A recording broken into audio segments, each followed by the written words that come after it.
All right. We are back with another episode of the Real Estate Investing Club.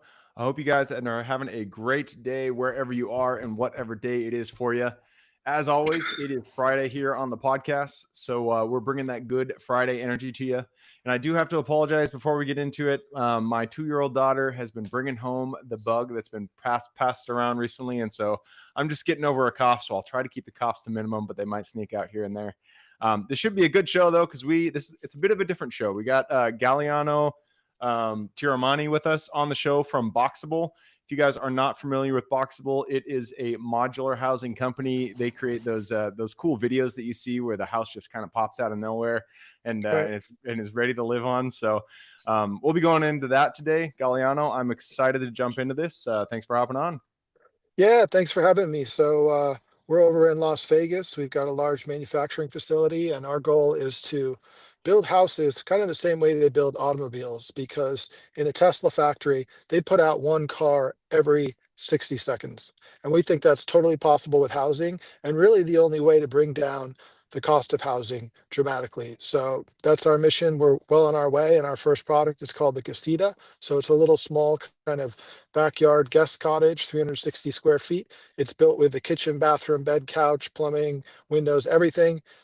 Built at our factory, folds up, ships to site, unfolds, and it's ready to go. A lot of people are using them as rental properties or to put in-laws in, stuff like that.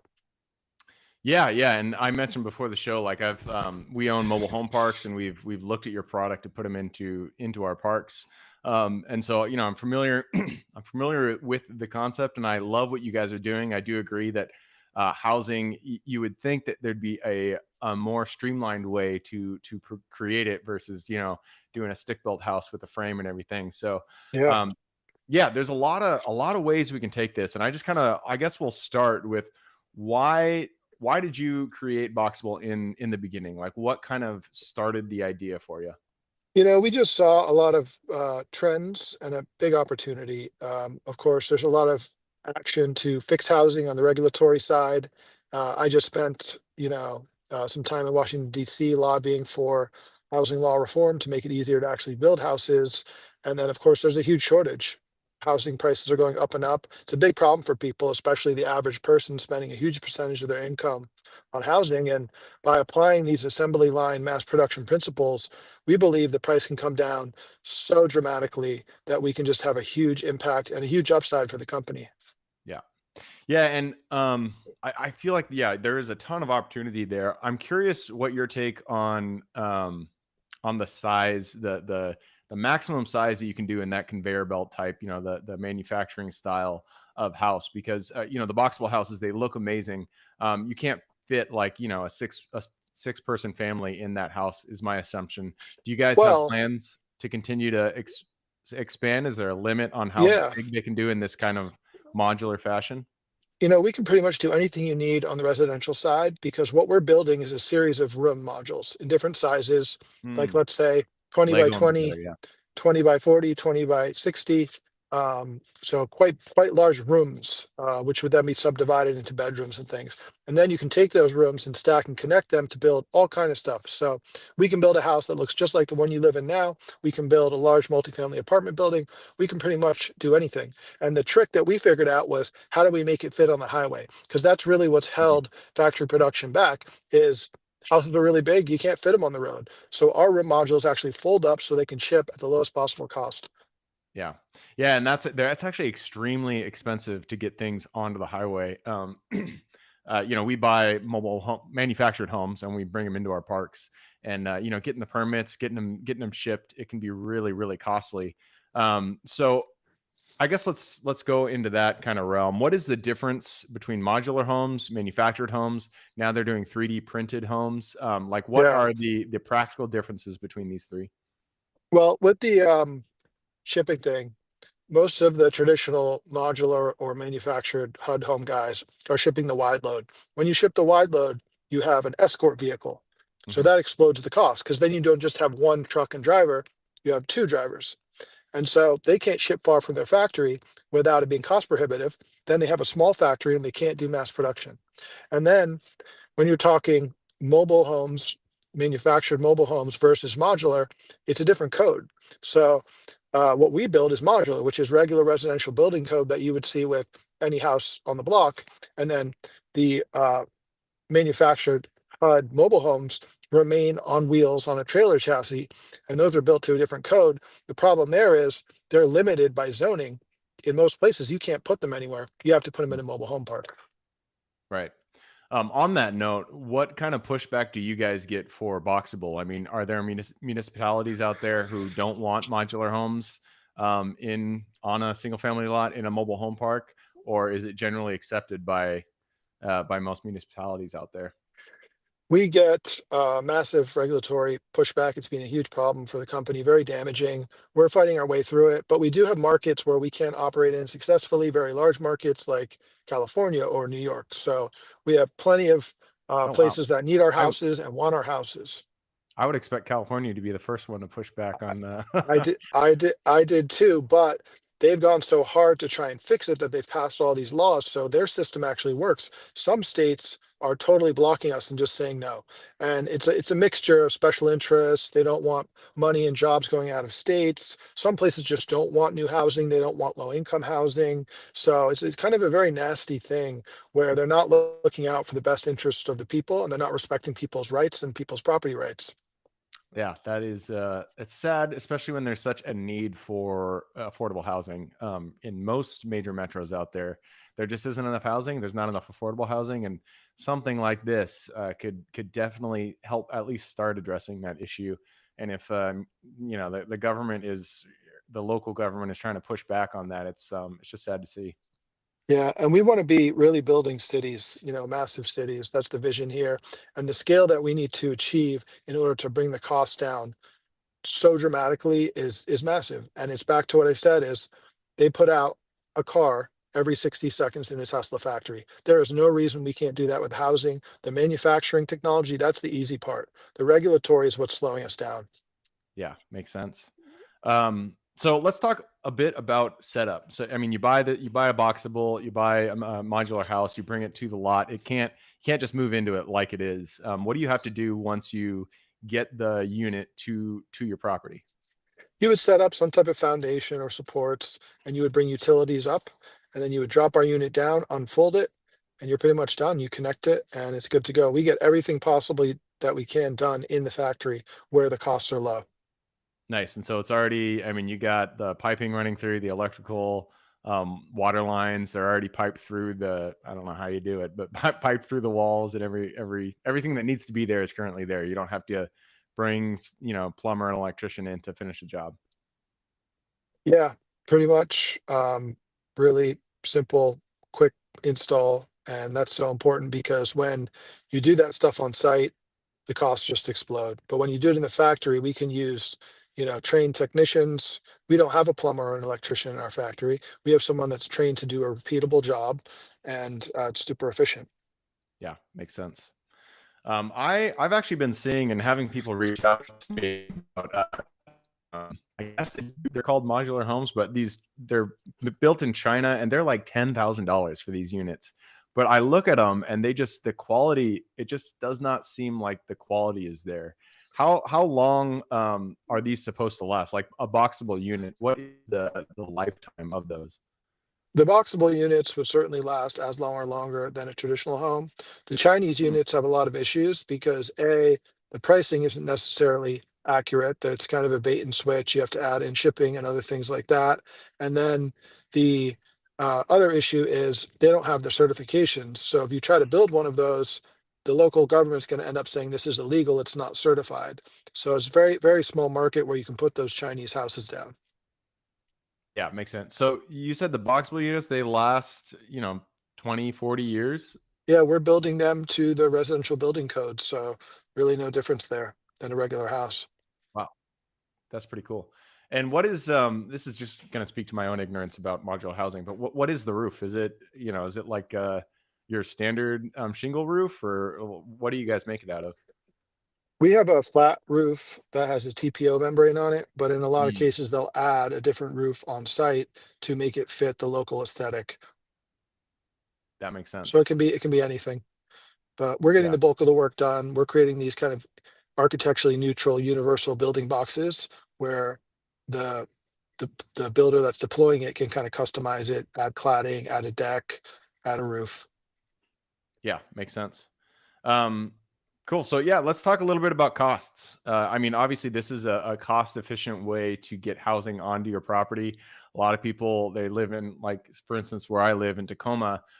They've just passed laws where they're really trying to get people to build dadus. They want these, additional dwelling units to be on the house because they want to fix the problem we have with a lack of supply. So what is the cost all in, and take it from the unit cost to delivery to setup, everything like that?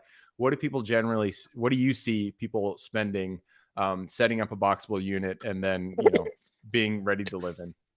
So our units cost 60,000 and it's a studio apartment, but then the install costs can be anywhere from 40 to 100 more, depending on the jurisdiction, if it's in San Francisco versus West Virginia.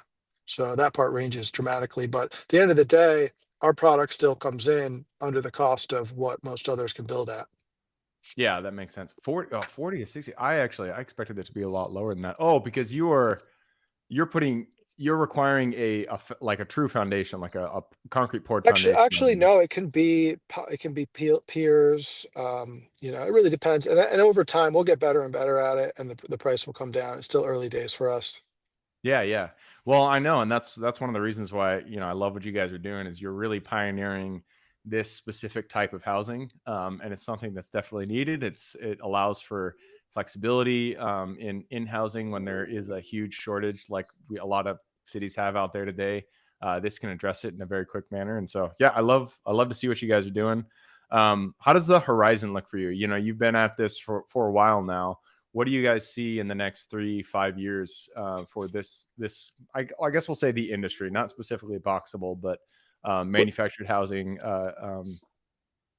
I think it's gonna grow and grow. I think regulations are gonna relax. I think our sales are gonna go up and up. My goal is to sell more than our factory can produce and then go back to the capital markets and say, give me more money to scale and just keep doing that and keep pushing the cost down. Very cool. And you guys are in one factory right now? Everything comes out of one We've place? we've got 3 buildings next to each other in Las Vegas, totaling 400,000 feet with about 150 employees. Very cool. Very cool. So do you generally see these being put up in parks, or are people buying these and putting them in on like just pieces of land where they bring in the utilities and call Our it their first home? order was a military base housing. Then we Oh, did workforce housing for a mine. Then we interesting. did backyard ADUs. We've put them in RV parks as well. We've got them all over the country. Yeah. Yeah, I went to there was an RV park that RV park we were gonna buy out in Big Springs, Texas, out in that area, the kind of where the I can't remember what they call that area. Anyways, Big Springs, Texas, and we went to a park near the one that we were gonna buy, and it was completely filled with boxable units, and it looked really clean. And evidently they'd been doing really well. Like they were their occupancy was really high, and so it sounds like it was a pretty good success. Um, yeah, so it looks like you guys are doing well. Let's talk about your own individual investing. This is the Real Estate Investing Club. We talk about investing in real estate. What do you personally look to invest in? Uh, Only real estate I've really ever bought was personal residences. Hmm. But all my investing was Bitcoin.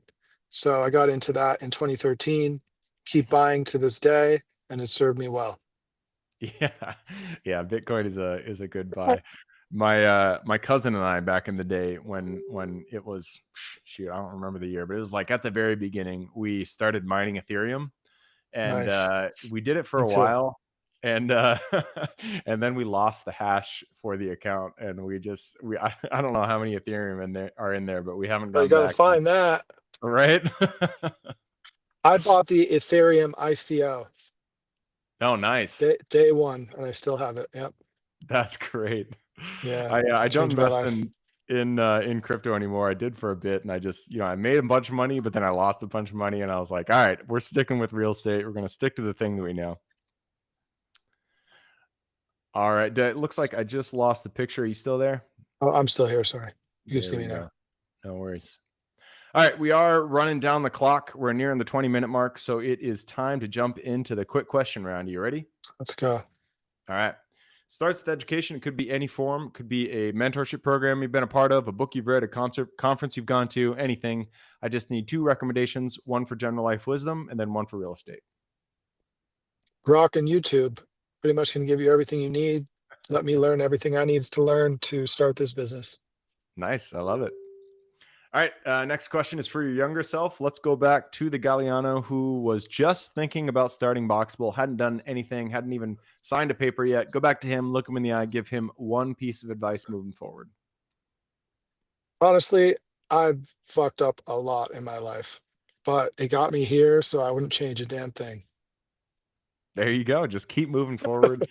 We all get punched in the face. That's going to happen, and A you're going to make lot. mistakes, and that's just part of business. And you got to just keep making mistakes and keep learning from them and moving forward. And 10 years down the road, you're going to be happy you did because, yeah, they just happen. It's all happening for a reason. It's all being pre-written, I'm pretty sure. There you go. All right, next question is about the U.S.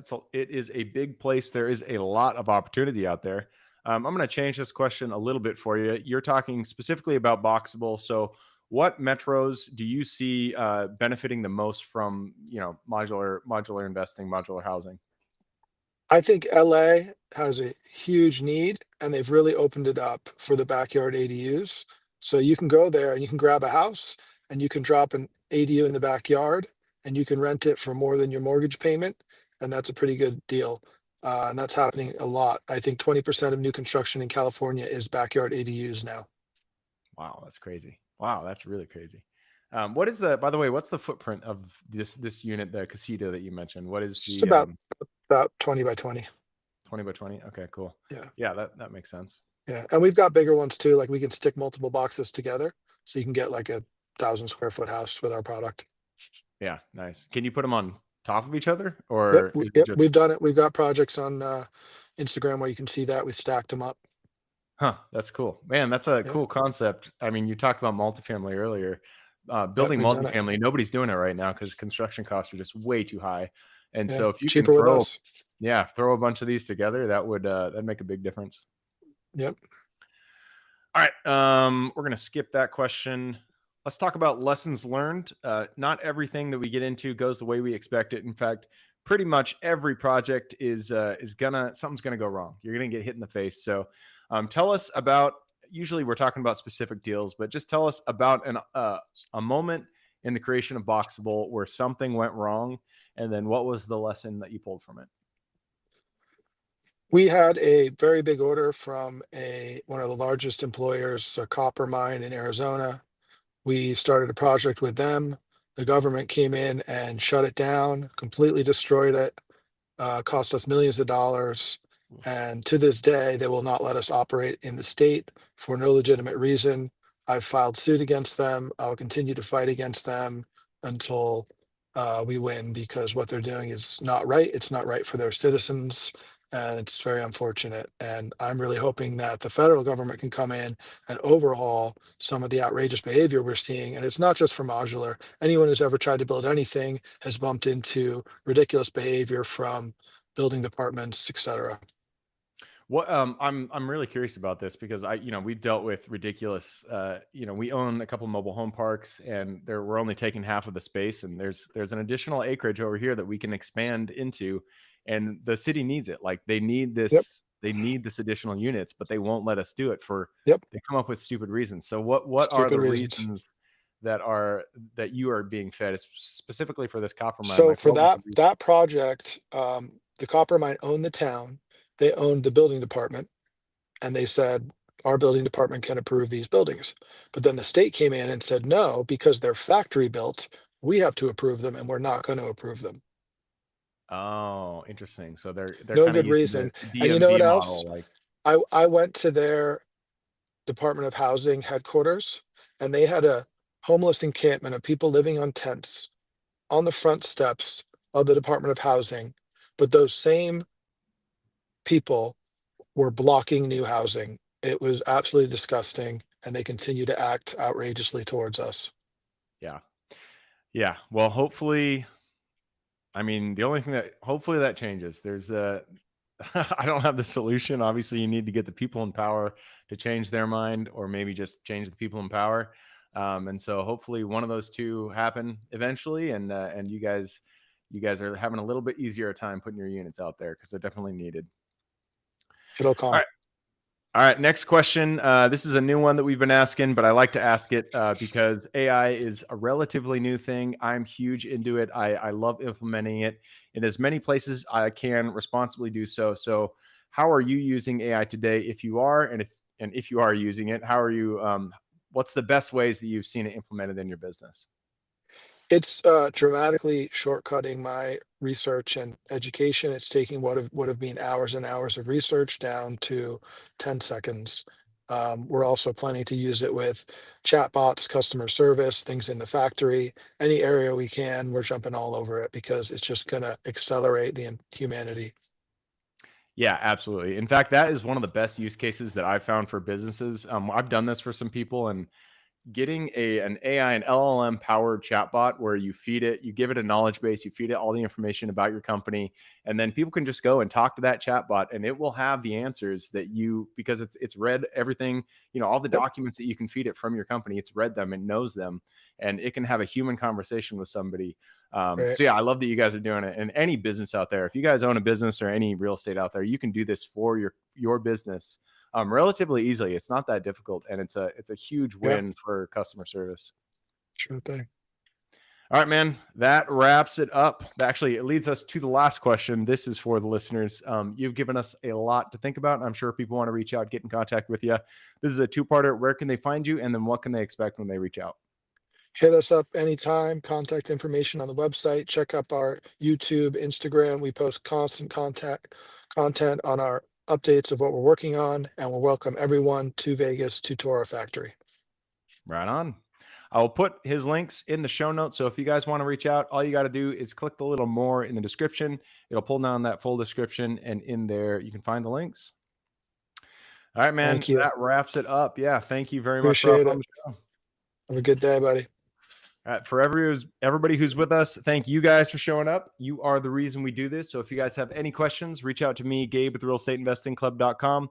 If you want to support the show, just leave us a review. Other than that, I hope you guys have a great week. Keep rocking real estate. And I look forward to seeing you on the next episode. Thank you.